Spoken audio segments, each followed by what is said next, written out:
तो कहानी शुरू होती है 1956 में फ्रांस से। हम एक छोटे बच्चे को देखते हैं जो चर्च में आकर फादर की अक्सर कामों में मदद किया करता था। फादर बहुत ही पावरफुल थे। वो बच्चा आज के दिन अपना सारा काम खत्म करता है और वाइन शराब को रखने नीचे चैपल में जा रहा होता है। चैपल दरअसल एक छोटे गिरजाघर को कहते हैं, यानी कि छोटा चर्च। तभी उसे यहाँ पर कोई हलचल महसूस होती है और एक खौफनाक आवाज आती है। वो बच्चा बहुत ज्यादा डर गया था और जाकर फादर को बुलाता है। जब उधर फादर आते हैं तो उन्हें वहाँ पर होली वाटर यानी कि वो पानी जिससे भूतों आत्माओं को भगाया जा सकता था या फिर कोई भी बीमारी को दूर करने के लिए इस्तेमाल होता, वो वहाँ पर तेज उबल रहा था। जिसके बाद वो पानी भाप बनकर उड़ जाता है। उधर एक साया भी नजर आता है और फिर एक खौफनाक मंजर आंखों के सामने था। ये साया किसी और का नहीं बल्कि डीमन नन का था, जो उस फादर को हवा में उड़ाकर आग लगाकर मार देती है। चर्च के ऊपर वाले हिस्से में वो डीमन नन दिखाई जाती है। उधर ही हम एक आदमी को बैग ले जाता देखते हैं।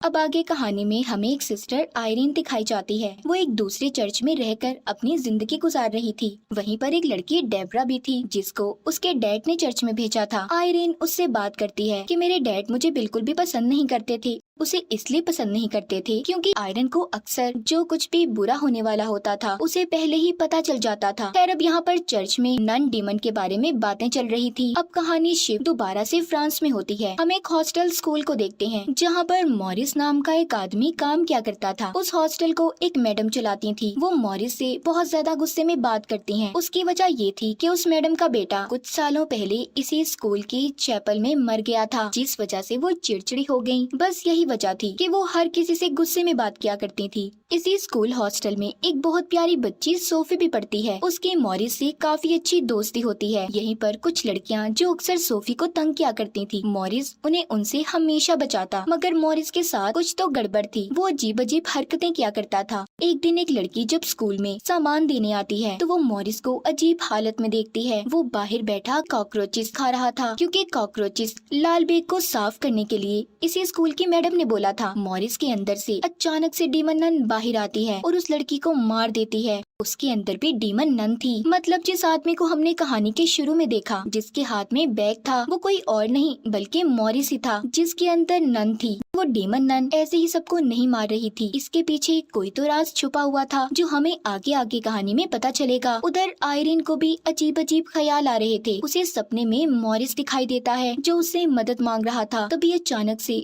डीमन नन आकर उसको डराती है जिससे उसकी आंखें खुल गई थी, जिस वजह से वो बहुत ज्यादा डर जाती है। एक दिन वही लड़कियां जो सोफी को तंग किया करती थी उसे चैपल में लेकर जाती हैं जहाँ पर मैडम ने सबका जाना बंद किया था। वहीं पर खिड़की पर एक बकरी बनी हुई थी। वो उसके साथ गेम खेलती हैं। कहती हैं जाओ जाकर तुम्हें उस बकरी की आंखों में टॉर्च जलाकर देखना है। वो आंखें डीमन की हैं। अगर तुमने जरा भी ध्यान हटाया तो डीमन आकर तुम्हें मार देगा। जब सोफी उसी को देख रही थी तो तंग करने वाली लड़कियां चालाकी से वहाँ से चली जाती हैं। सोफी अब बिल्कुल अकेली थी। तभी अचानक से उधर हलचल होने लगती है। उधर सोफी को डीमन नन नजर आई थी जिससे वो डर जाती है। खैर तभी मॉरिस वहाँ पर आकर उसे बचाता है। दूसरी तरफ हमें सिस्टर आयरीन को दिखाया जाता है जिसको फादर अपने पास बुलाकर कहते हैं कि मुख्तलिफ शहरों में फिर से प्रीस्ट और नन मारे जा रहे हैं। वो बताते हैं कि फ्रांस में एक फादर को जलाकर मार दिया गया। ये उसी फादर की बात कर रहे थे जो हमने कहानी के शुरू में देखा था। वो कहते हैं डीमन नन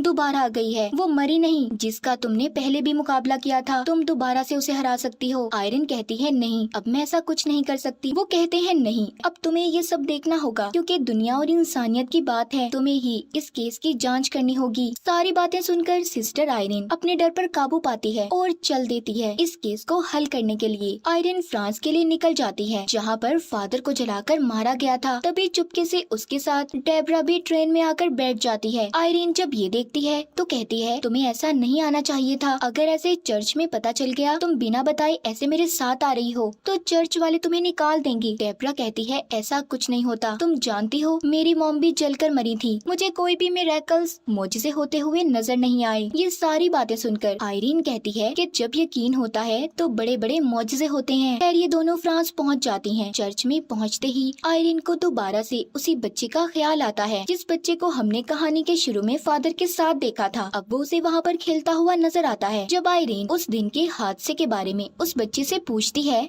तो वो बताता है कि हाँ, मैंने उस दिन चर्च में साया देखा था। तभी उसे यहाँ पर नन दिखाई देती है। यहाँ पर लाइब्रेरी में किताबें खुद ही पलटकर नन का रूप ले लेती हैं। वो डीमन नन ने आयरिन का गला दबा दिया था। तभी आयरिन को एक और नन दिखाई देती है जिसकी आंखें निकाली जा रही थी। तभी वो गिरकर बेहोश हो जाती है। यहाँ पर जल्दी से डेब्रा आती है जिसने उसे संभाल लिया था।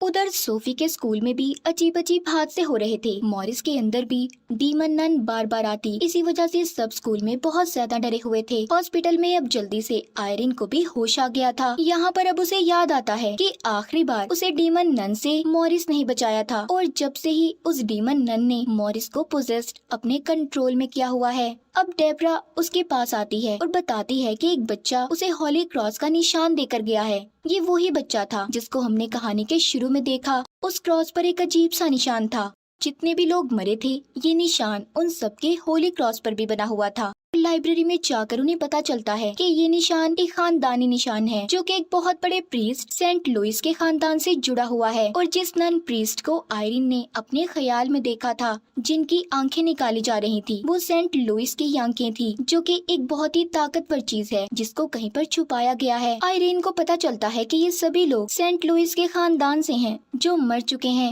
उस डीमन नन का खास मकसद था, वो सभी सेंट लुइस के खानदान वालों को मारकर उनकी आंखों तक पहुंचना चाहती थी। वो उन आंखों को इसलिए चाहती थी कि उससे उसकी गई हुई सारी पावर ताकतें वापस आ जाएं। यहीं पर लाइब्रेरियन आयरिन को ये भी बताता है कि वो डीमन नन पहले एक फरिश्ता हुआ करता था जिसे गॉड ने निकाल दिया और उसकी सारी ताकतों को छीन लिया। उस जगह का पता भी बताता है जहाँ पर जाकर सारी चीजों के बारे में उन्हें जानकारी मिल सकती है। वो बताता है वो आंखें यहाँ से कुछ दूर एक खाली चैपल में दफन की गई हैं, जहाँ पर पहले वाइन शराब की भी एक फैक्ट्री हुआ करती थी, मगर बाद में उस जगह पर एक हॉस्टल स्कूल बना दिया गया। लाइब्रेरियन उसी हॉस्टल स्कूल की बात कर रहा था जहाँ पर मॉरिस काम करता था। मतलब मॉरिस उस हॉस्टल स्कूल में काम के बहाने उन्हीं आंखों को ढूंढ रहा था, यानी कि वो डीमन नन जिसने मॉरिस को पोजेस्ड कंट्रोल किया हुआ था, वो उन्हीं को ढूंढ रही थी। ये सुनते ही आयरिन और डेब्रा हॉस्टल की तरफ निकल पड़ती हैं। तभी हम देखते हैं कि मॉरिस को न जाने क्या हो गया था। वो उसी चैपल के आगे बैठा अपने सर को मार रहा था, जिसे स्कूल की मैडम भी देख लेती हैं। वो उसे होश में लाकर कहती हैं कि तुम्हारी तबीयत नहीं ठीक, जाओ जाकर थोड़ी देर आराम करो। मॉरिस बस बार बार यही कह रहा था कि मैं नहीं जानता मैं यहाँ पर कैसे आया हूँ। तभी मैडम को उसी चैपल से अजीब सी आवाजें आने लगती हैं। जब वो वहाँ पर ताला खोलकर देखने जाती हैं, तभी उन्हें वहाँ पर अपने ही मरे हुए बेटे का भूत दिखाई देता है जो उन्हें डरा रहा था। यहाँ पर मैडम के बेटे की आत्मा को कोई और नहीं बल्कि डीमन नन ही कंट्रोल कर रही थी। अब वो मैडम के बेटे की आत्मा का इस्तेमाल करके उसी से मरवा कर मैडम को मार देती है।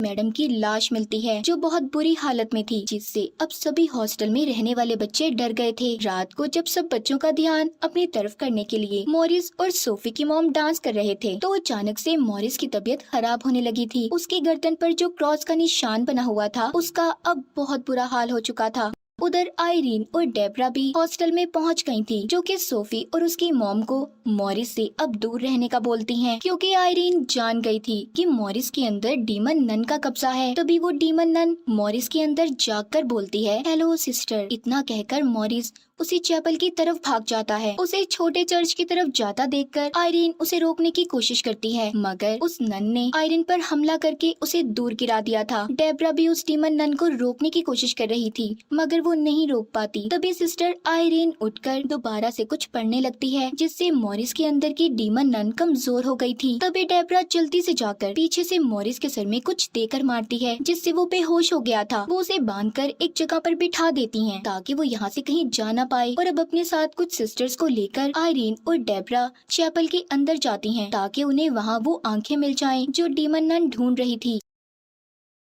सोफी भी उस छोटे चर्च में उनके साथ जाती है। वो उन्हें वो खिड़की भी दिखाती है जिस पर बकरी बनी हुई थी। वो कहती है कि क्या पता सेंट लुइस के खानदान वालों ने इसे बनाया हो, ताकि अगला कोई भी उनसे जुड़ा हुआ या उनके खानदान से यहाँ पर आए तो उसे वो आंखें मिल जाएं। वो बताती है कि अगर इस बकरी की आंखों पर सूरज की रोशनी पड़ती है तो ये चमकती हैं। अब ये देखने के लिए डेब्रा हाथ में पकड़ी टॉर्च को जब उसके ऊपर मारती है, तो उस बकरी की आंखों से लेजर रोशनी निकलती है, जो इन्हें रास्ता बताती जाती है कि आंखें कहाँ पर दफन हैं। अब ये उसे निकाल लेती हैं जो एक बक्से में बंद थी। तभी मॉरिस भी जाग गया था। बाहर सभी बच्चों को डीमन नन अपने असली रूप में आकर डराने लगती है। डेब्रा उधर जाकर उन बच्चों को बचाती है। ये भागकर सभी एक कमरे में चले गए थे जहाँ पर उसी मैडम का भूत इनको डराता है जिसको चैपल में डीमन नन ने मारा था। उधर सोफी के साथ आयरीन भी थी। उधर पोजेस्ड मॉरिस भी आ गया था जो सिस्टर आयरीन से वो खास आंखें छीनने की कोशिश करता है, मगर उन्हें सोफी लेकर भाग जाती है जो कि एक बक्से में बंद थी। सोफी जैसे तैसे करके उससे बचकर भाग रही थी। वो ऊपर पहुंच जाती है जहाँ पर एक साइड से बिल्डिंग भी टूटने वाली थी। ये सब कुछ उन्हीं आंखों की ताकत की वजह से हो रहा था। तभी उनमें से एक तेज पीले रंग की रोशनी बाहर आती है जिसके करीब अब डीमन नन भी नहीं आ सकती थी।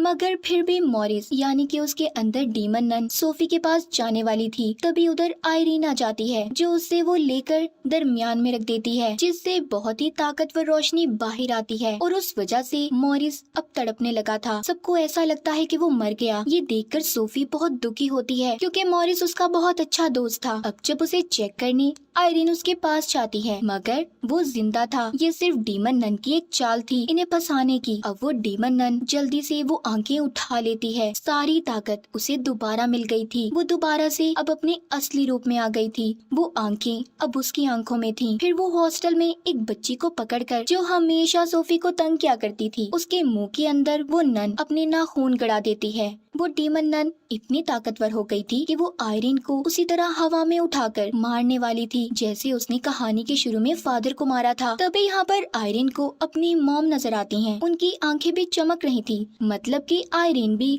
सेंट लुइस के खानदान से थी। उसके अंदर तो खुद ताकत थी। वो अपने अंदर की पावर्स को जगाकर उस आग को बुझा देती है जो डीमन नन ने उसे लगाई थी। मतलब कि अगर आप सेंट लुइस के खानदान से हो तो उन बुरी ताकतों को हरा सकते हो। अब ये सब देखकर डीमन नन बहुत ज्यादा चिढ़ जाती है, इसलिए वो सोफी पर हमला करती है। आयरीन यहाँ पर सबको प्रेयर इबादत करने का कहती है। ये बात नोटिस करती है कि इधर वाइन है क्योंकि जैसे लाइब्रेरियन ने बताया था कि उधर पहले वाइन फैक्ट्री भी हुआ करती थी और चर्च में वाइन पर प्रेयर इबादत करने से वो जीसस का खून बन जाती है। अब वो दोनों यकीन के साथ जब ये सब करती हैं, वो वाइन खून में तब्दील होकर उस डीमन नन को खत्म कर देती है। आयरीन ने उसे हेल नर्क दोजख में भेज दिया था। हमें सब कुछ बिल्कुल ठीक होता दिखाया जाता है। अब कहानी के आखिर में हमें 2 पैरानॉर्मल इन्वेस्टिगेटर दिखाए जाते हैं जो कि भूत प्रेत आत्माओं से बात कर सकते थे, जिनको चर्च से कॉल आई थी, यानी कि एक नए केस को उन्होंने हल करना था। और इसी के साथ इस फिल्म की कहानी भी यहीं पर खत्म हो जाती है।